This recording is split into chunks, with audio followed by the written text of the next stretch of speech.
Hi, it's Mark from Top Local Lead Generation. We're here with Mr. Bernie Pawlik with Pawlik Automotive in Vancouver, 15-time winners of Best Auto Repair in Vancouver.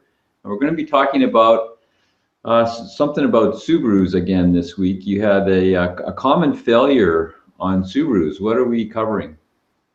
We are talking about another oil leak on Subarus.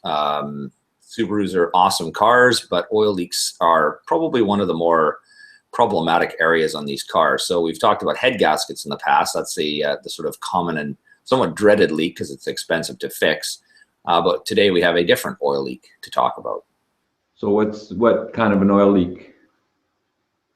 Well, this oil leak is actually an interesting leak. It comes from a part called the oil separator plate, and I'll just pull a picture up of this piece here so you can see it.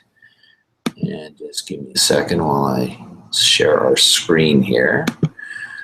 So this is a back view of the engine on the Subaru, and the oil separator plate, the red arrow points to actually where the leak is coming from. This oil separator plate sits in the back of the engine, and this oil, it contains oil among other things. I'll explain the function in a little bit. But it leaks oil, and being plastic, it tends to over time crack, and it'll start leaking oil out the back of the engine. So what does this oil separator plate do? Excellent question. Just hang on for a second. I'm going to come back here. Figure out how to work this program. Okay, here I am. I'm back. Yeah, so the oil separator plate, the function of this plate is is part of the PCV, or the crankcase breathing system, and the crankcase breathing system, like in an engine, the crankcase is moving, and as the engine combustion process occurs, some combustion gases escape past the piston rings and valve guides, and so there's pressure built up in the crankcase, and also some fumes, and so the crankcase breathing system deals with these fumes. And the separator plate, because it's sucking air through the engine, if you don't have a separator plate, then you could end up sucking oil out of the engine and burning it, so the engine could be smoking like crazy. So the separator plate keeps the oil away from the tubes that suck the crankcase gases.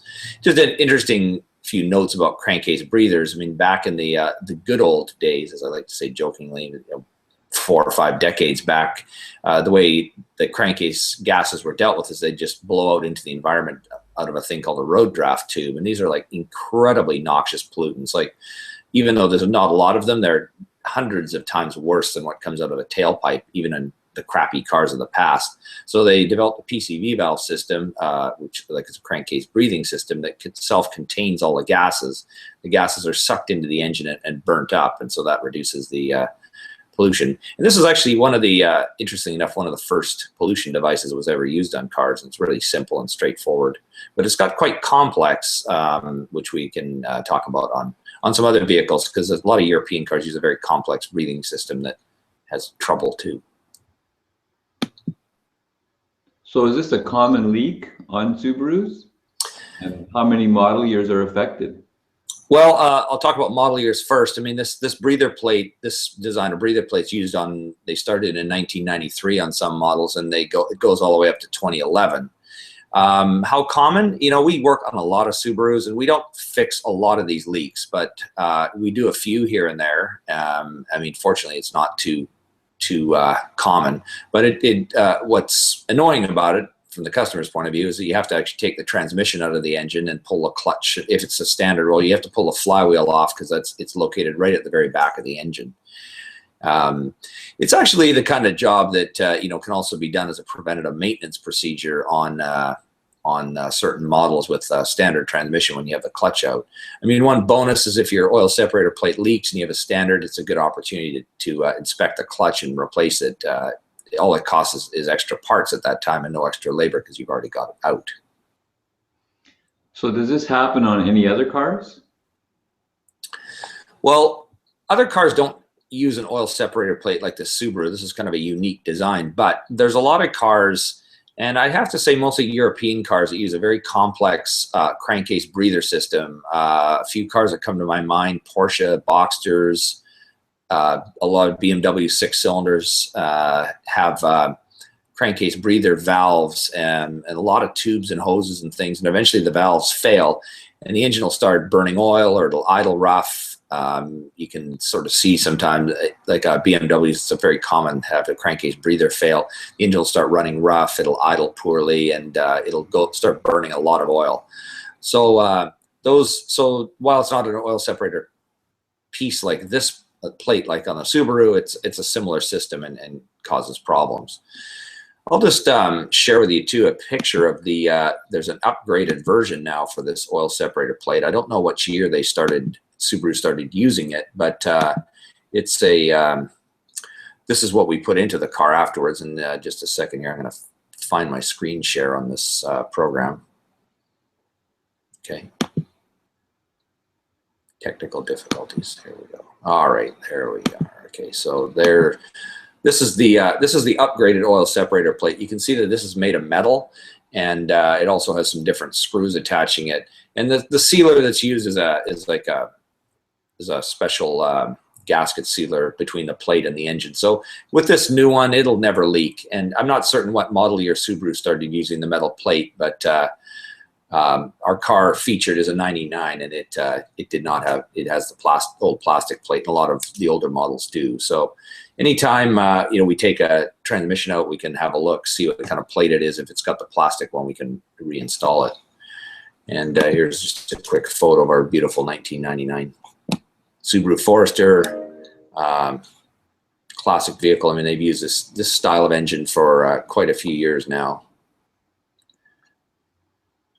So how would I know if an oil leak on my Subaru was coming from the oil separator plate? Well, the only way to know is with diagnosis. I'm just going to try to get myself back here, Mark.